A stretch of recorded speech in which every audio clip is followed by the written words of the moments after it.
Welcome back everyone to episode 3 of the Kenshi Let's Struggle Season 3. In this episode we're continuing off in the hub where all hell breaks loose just about 24/7. There's still bandits being attacked, and in front of our house we got piles of blood followed with fucking blood trails to basically imbeciles and degenerates, and this is lowering the property value of Harold's house. So we're going to want to pack up our shit and move soon. The next few days are going to be basically spent getting materials. I'm sending Harold to Squin so he can grab some maps, some books, and some other shit we need to research and find places. I still got random people training in the hub off and on. Most of our stats are doing pretty good, but the more we get people up, just the better off we're going to be for making our own settlement. Harold ended up running into a robotic animal trader though, and he had a bunch of processor units, so I bought one of these guys, a processor tanker, and I renamed him to the Ant. With the Ant on our side, we now had basically a pack mule, and he'd also go around eating any of the dead bodies around the hub. I wanted to go make use of him right away and filled up his inventory with like some leather and meat, and then quickly followed this up with fucking up and depositing all of the meat into my character's inventory.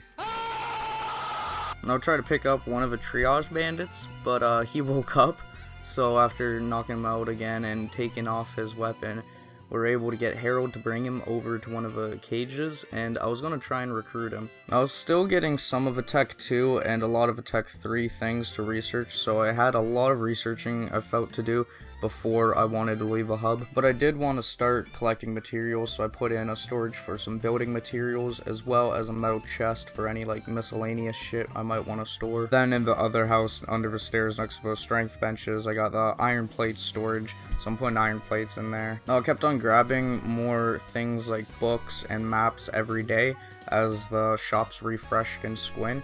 And doing this for a few days, we could get a lot done. Harold had a lot of different map markers on his map now, a lot to the north as well as some to the south, so we could at least see where some of the bigger cities were. I sent Harold to the way station, that way he could pick up some more legs, and the way station guy actually had 3 specialist grade legs, one of them being a wheel leg, which increases athletics by 48%.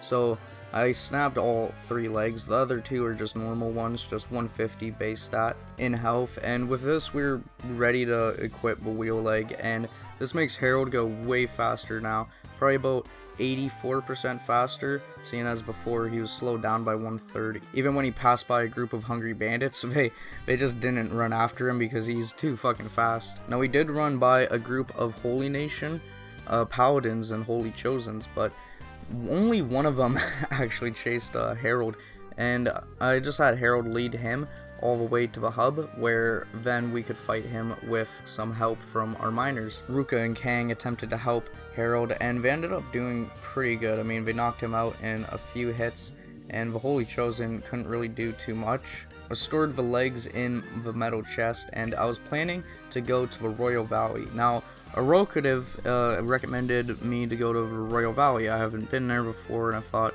it'd be a pretty good spot to explore and get a settlement going. So I went through, grabbed some more things in the research tree, a lot of things the next few days, as well as grabbing some more building materials and iron plates over at Squin, as well as the necessities like hemp, cactus, shit like that.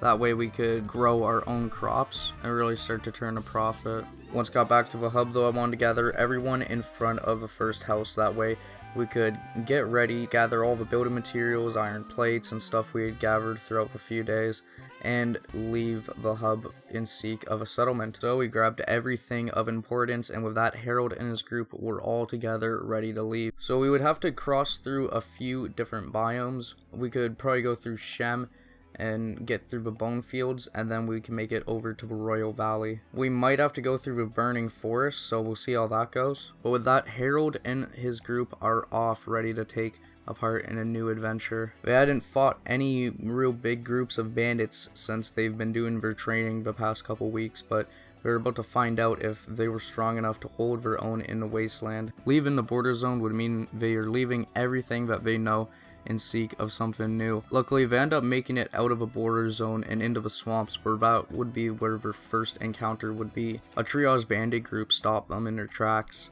requiring the group to have to fight them. After going through and unequipping everyone's backpacks, the fight began, and a nomad traveler and his group were passing by at this time too, and after getting caught in the crossfire, this ended up making the nomad fight with us, so the battle was just made that much easier. The last triage bandit would be bullied until he'd finally fall to Ruka's sword blow, and with that the group were off, exiting the swamps and heading into Shem. While the swamps were lots of trees and swamps, Shem is a lot more open. There are some trees and some different landscape, but there's quite a bit of open land in Shem. Along one of the roads, we'd encounter a group of hungry bandits fighting dust bandits, so obviously couldn't just let this one slip. We needed to fight them. We were going through the path anyways. We might have been able to go around them, but it would have been better for our group on the experience to just go and fight. Or so I thought, as we started attacking the first unit and all was going pretty well. Then the rest of the dust bandits stormed in and the battle had truly begun.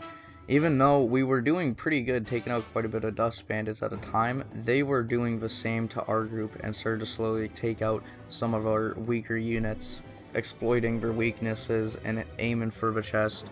Quite a few people ended up going down, but there wasn't too much to worry about, as Outpost, Skeleton Fox, and others, they were all pretty good at this point, still had lots of HP, and most of the dust bandits were crawling. After healing everyone up, I set up a sleeping bed, that way we could put some of our injured units into the sleeping bed. Don't know why I had Skeleton Fox here, but fuck it. And wouldn't be until a few hours later, when we were almost all healed up, we got attacked by a hungry bandit.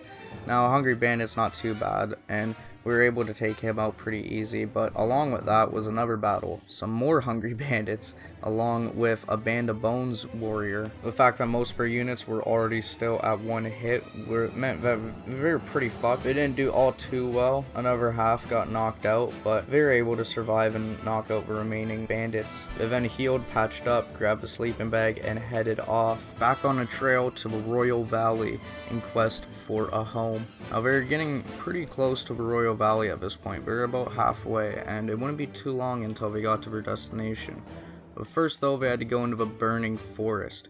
And the burning forest, well, as you can tell, the forest burns because it's raining acid. But they got out and into Shem, to which a group of hungry bandits stopped them in their tracks to fight. This wasn't bad at all, though, and no one ended up going down. Lots of limbs were smashed off, and Kang especially just went extra ham this one, chopping with his axe.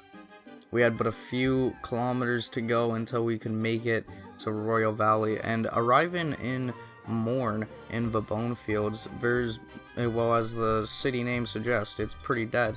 Not too much there, so I didn't linger around too much.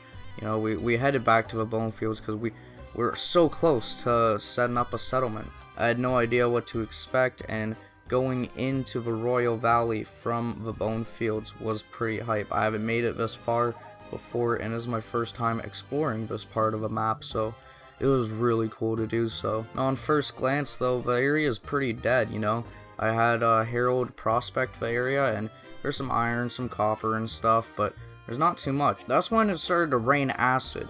Now, Erocative, I don't know why you didn't tell me it rains acid here, but I'm just gonna say you had best at heart. I hope you did. But we end up getting ambushed by a group of Silvern Hives too. So everybody has to run back to the bone fields while these Silvern Hive people are fucking chasing them, trying to kill them. Shit was intense, and basically everybody just got knocked out. Like, no one survived this battle, and afterwards the Silvern Hive would leave, and we had fucking too many people just scattered about everywhere. So by gathering Herald and a few others to a location, I had Skeleton Fox pick up people that were still in the Royal Valley and bring them over to our little spot.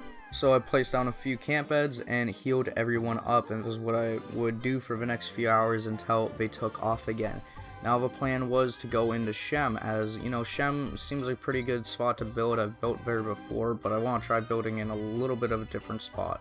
So, going into Shem, though, we end up seeing our first skin spiders, and there's only 2 of them, so I figured we could see how our group fared against them, and they actually did pretty well. They took out both the skin spiders with only a few people being knocked out that were already at pretty low health. This was a nice win though, but off in the distance I could see something happen. So a group of Salvern hives had found a no hive, a trader of some sort, and they were all attacking him at once.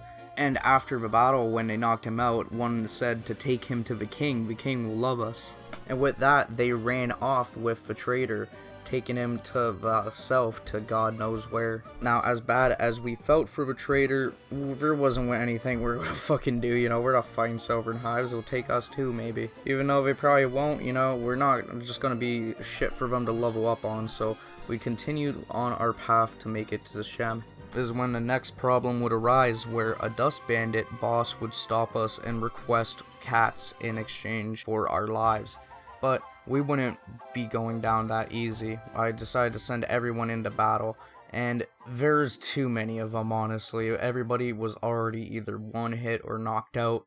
We were carrying knocked out troops, and the only thing that saved us was a nomad that was walking by, a nomad animal trader, and he fucking cleared out everything with his animals, so we're able to heal up everyone, go back on the path until we ran into some hungry bandits. Again, stopping to fight some more bandits. It was becoming tedious, of course, but this is what it is in Kenshi. This is how you gotta find a settlement. This is the process. After defeating hungry bandits, we're going on to dust bandits, you know, because why the fuck not? They're around the area too. And Shek warriors end up coming over, and they take us out. They stop us on our spree, and so, and it takes 7 hours in game until we could actually wake up and start to heal people. With Kang being the first one up, I had him start to put down some sleep-in beds, as well as patch people up with a med kit, and that's where I decided to end off this episode. Thank you all for watching the video and for all the support you guys have been leaving on the series. If you haven't already, make sure you leave a like and subscribe to the channel, and maybe let me know what you thought of the video in the comments below. I got some other non-Let's Struggle videos planned to come out soon, so be on the lookout for those. We'll be continuing our adventure briefly. Until next time though, peace.